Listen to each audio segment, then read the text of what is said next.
second season in a row, Mikel Arteta has led Arsenal to a second place finish behind Manchester City. And now this has started to raise questions as to whether Mikel Arteta can lead Arsenal to the promised land and win a Premier League title in over 20 plus years. Now, in this show, we're going to be looking at problems facing Arteta for this up and coming season when it comes to players selling, player recruiting, and most importantly, what are the expectations for trophies for the first time in a long time under Mikel Arteta? So the question you have, I have, pundits, everyone is having right now, what is Mikel Arteta doing? So let's get into it. So let's look at the playing style of Arsenal. It has evolved so much from the 4-4-2 under George Graham, 4-3-3 under Arsene Wenger, Unai Emery, who knows what his formation was. Arteta's new formation, he went with a 4-3-3, 4-2-3-1. He's now stumbled on this with the current players that he has. It is a 2-3-2-3. Great formation. What it allows is space everywhere on the pitch. It allows the players to always be on a half turn and move the ball forward. Sometimes they've got to move it back. Very rarely do you see it go from side to side, but you'll see the triangles on this screen grab that I managed to get online. It demonstrates how it works. The only thing is, Arsenal became quite predictable. I used to call out the play straight away, watching at home on TV. Goes to Ben White either into the midfield, so that whether that was Thomas Partey, a Jorginho, or a Declan Rice, that ball will then get played out to a Martin Odegaard, an Odegaard to Saka, an overlap from Ben White. It could be a cutback back to Saka. Saka then very rarely crosses it in. If he does, he goes back to the byline again, looks for Odegaard, a 1-2. You get my point. Very predictable. Nothing really truly on the left-hand side. There's no overlap. It was Zinchenko's playing because Zinchenko would then just be inverted. If it was Kivior would get up there. But then again, he wasn't the most athletic player, was he? You know, he's sometimes been called out to be quick. We just didn't really see that. So Arteta has to change it, but he needs the personnel to change it to start playing in a different way. And I think this is part of his problem and dilemma this season. He's come close twice in a row. He's almost been there, almost done it, but he hasn't. But even though he has, if you look at this graph here, they've in the one where they finished second the first time, they had quite a decent look. Last season, it was even better. So they are improving. They are getting better at goal scoring, clean sheets, goal scoring, clean sheets, and defensively they're so much better. That comes under clean sheets. But my point is this: they need to have a second idea, a second identity, and I think that's what's going to be worked on. So now we have to look at players to be sold. So I'm going to be very quick on this. It's got to be Eddie Nketiah, Aaron Ramsdale, Kieran Tierney, Smith Rowe, potentially, Fabio Vieira, potentially, Kivior, potentially. Thomas Partey has to go. Zinchenko has to go. Jesus, potentially. I was very quick there. And the reason being is Arteta doesn't trust Thomas Partey. He doesn't trust Thomas Partey. He really and truly doesn't. You may think he was just resting. No, he doesn't trust Thomas Partey. Doesn't trust Eddie Nketiah. Doesn't trust Aaron Ramsdale. Doesn't trust Reece Nelson. Doesn't trust Smith Rowe. Doesn't trust Fabio Vieira. Those players I just called out, he does not trust. So they all just have to go. Transfer fees, what are they going to be? I would say there's no less than a 15 million for a Thomas Partey, a fee of 15 to 20 million for a Reece Nelson, a fee of a 35 million or 30 million for an Eddie Nketiah, a fee of 40 million for Aaron Ramsdale. All these players have a value. All these players have to go. Quite simple. Why am I being so just cutthroat for that and being so quick? If the manager's not trusting them, I'm not really going to trust them. You're not going to trust them. You may argue the point on some of those players. And if you do want to argue the point, leave a comment below right now and tell me, out of all those players, Eddie Nketiah, Aaron Ramsdale, Reece Nelson, we've got Smith Rowe, we've got Thomas Partey, and we've got Kivior, we've got Zinchenko, we've got Jesus. I've listed a load.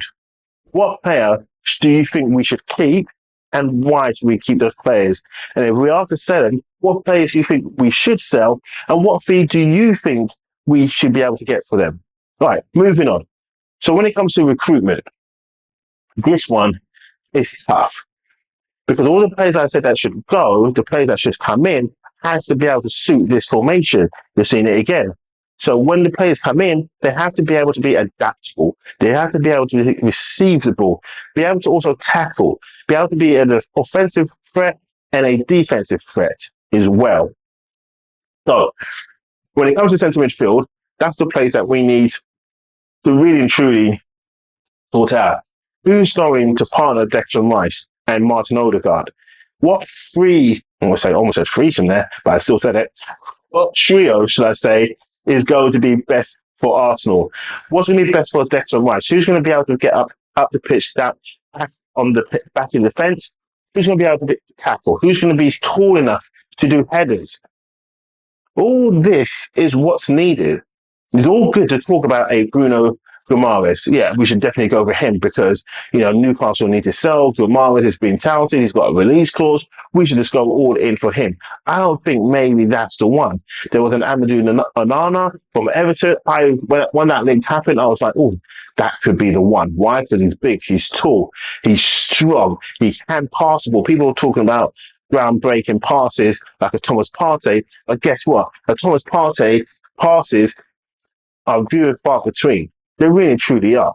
But if I'm wrong, tell me again that Thomas Partey has dominated and you was like, that's our guy. Leave a comment below if you're a Thomas Partey lover and why he should stay. Please. So going back to the midfielders, you got João Neves. It's too expensive. Douglas Luiz, Phil's got problems there when it comes to money, so that could be a good fee. And I think maybe a 50 million could be enough to get a Douglas Luiz. Martin Zubimendi, he's got a release cost of 50 million. He is a big fan of Mikel Arteta. Mikel Arteta is a big fan of Martin Zubimendi. Do not believe the hype when they're saying it's off. It's not going to happen. He's called it off. That there is what you call cooling interest. Because something is going on behind the scenes. They're trying to work it out. And every time a club does go to a player can say, yeah, but the club goes to the club can be like, nah, you're not meeting my fees. So you kind of got sometimes got to pour water on the fire.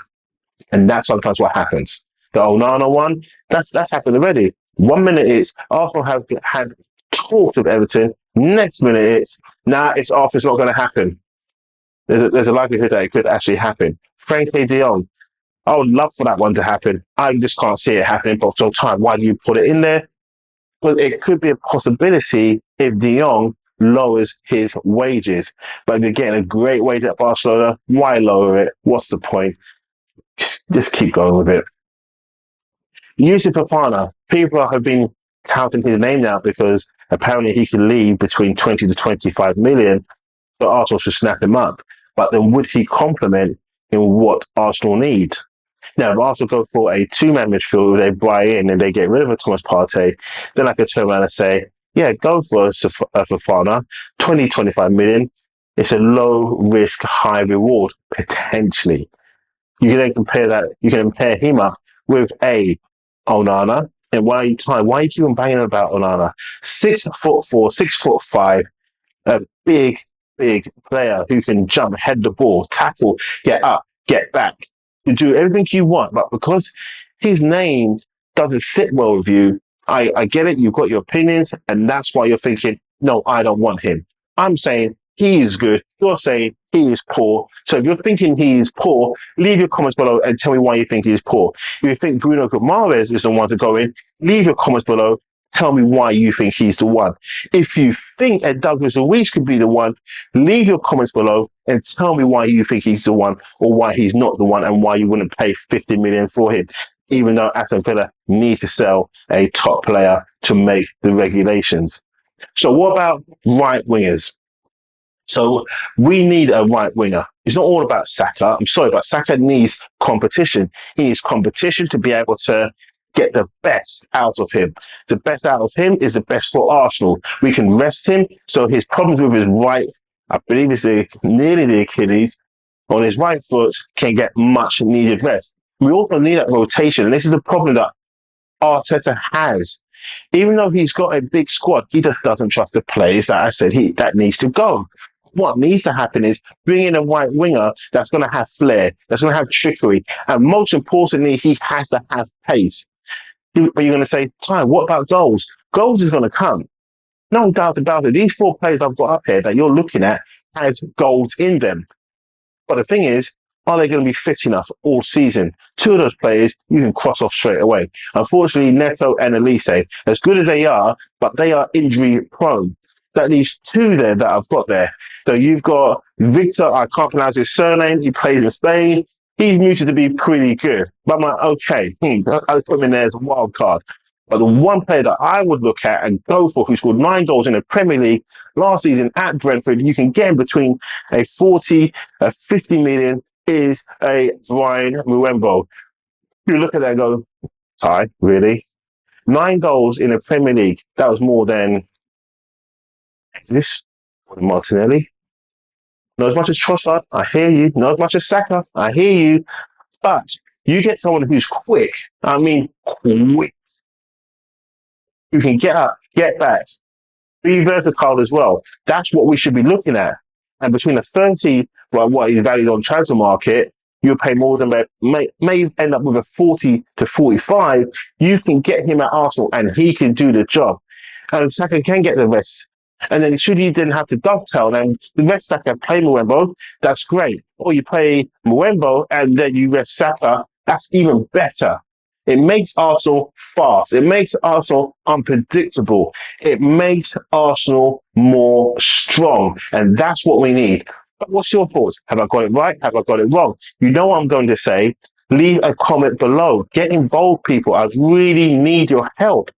Let's get involved. But while we're talking about needing your help, I'm now on 403 subscribers. I wanted 500 by today. It hasn't happened. Okay, we'll keep on going. I'll keep on asking. Subscribe. Share this video with at least 5 to 10 people. Get them involved and say, yo, listen to Ty Knight. Listen to what he's got to say. Is it outlandish? Is it good? Does it make sense? Yeah, drop and subscribe, because every time he drops a show, you won't miss out. But if you don't subscribe and you like the show, you will miss out. Okay, strikers. I've got this thing in my head. Arsenal need a striker that has 4 traits, not just someone who just scores goals. That's all I'm hearing. Arsenal just need a striker who can score goals, score goals, score goal. Majority of strikers out there can score a goal. But do they have these 4 important traits? Now, I'm going to list these 4 important traits that 4 former Arsenal players had, but it was all individual. But if you can get these 4 into one, we're great. A lot of people look at Erling Haaland and think, this guy is a beast. This guy is clinical. He is not clinical. He's always out of the game. When he gets into the game, sometimes he needs 4 chances to score 1 goal. He's not clinical at all. Will I take him at Arsenal? Yeah, why not? Okay, I will.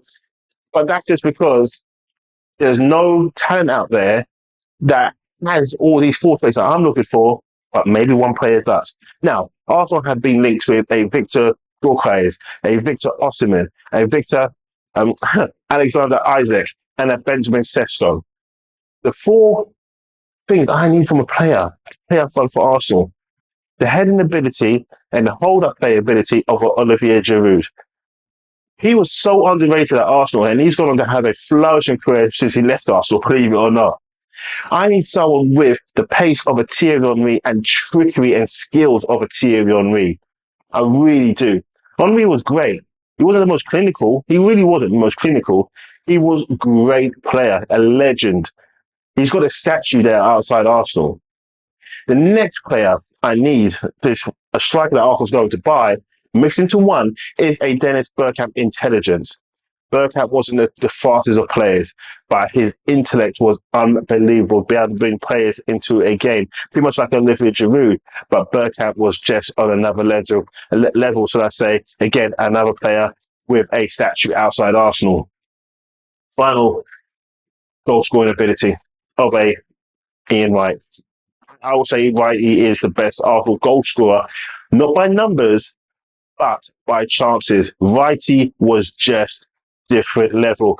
If you're young enough and you didn't get to see Ian Wright play, I'm sorry for you. If you're old enough that you only saw Thierry Henry play and a bit of You saw Giroud and then Henry, or whatever, no, Henry then Giroud, should I say. I'm sorry for you. You can all you can do is buy an old VHS if they still got them, a DVD on YouTube. Ian Wright was just something different. He didn't play in a class of team as the Invincibles. He played the Bergkamp, and Wrighty knows what it takes to finish a goal. A little pocket, a little bit of a gap. Wrighty was there. The man is clinical. So what four players there that Arsenal have been linked to fits exactly what I said. Henry, Wrighty, Giroud. Heading ability, pace and trickery, wizardry on the ball, and clinical finishing. What four players has all those traits? I think there's only one there that has it.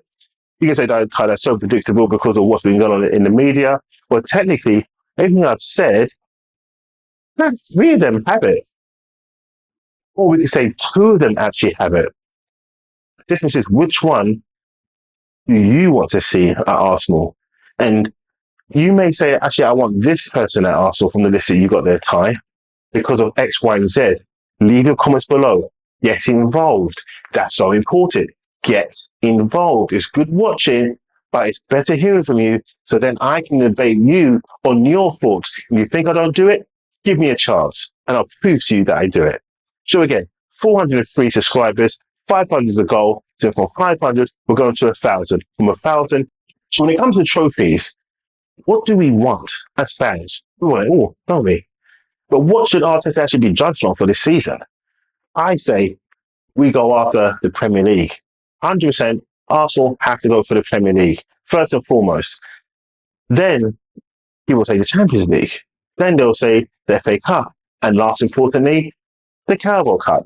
Now, the reason why I'm doing this now and talking about it is because I almost ended the show. Well, actually, I did end the show, but I forgot to talk about the most important thing is trophies. Trophies, trophies, trophies.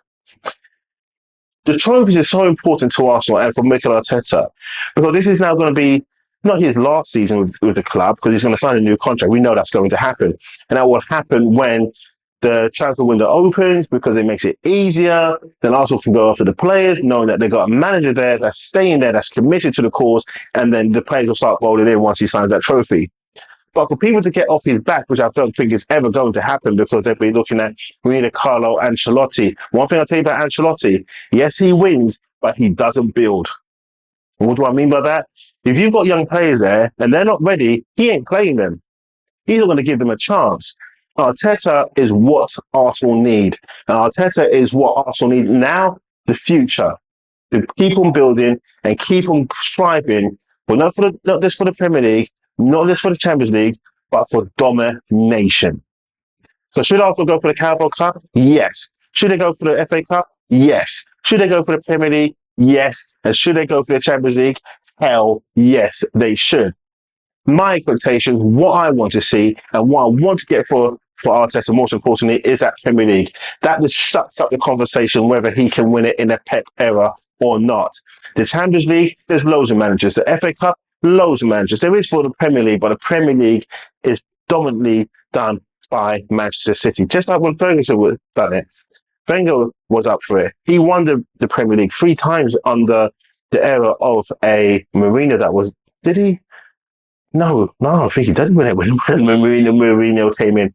But he did do it in a Ferguson era. He was unbeaten in a Ferguson era. So these things can happen. And it's on the cusp of happening for Arteta. For finishing second to the last game of the season. It came so close. This is his time now. I'm not going to do the one that if he doesn't win it now, it's not going to happen. I believe it's going to happen. But what's your thoughts? Leave your comments below. Get involved. And again, let's keep striving. On to the next.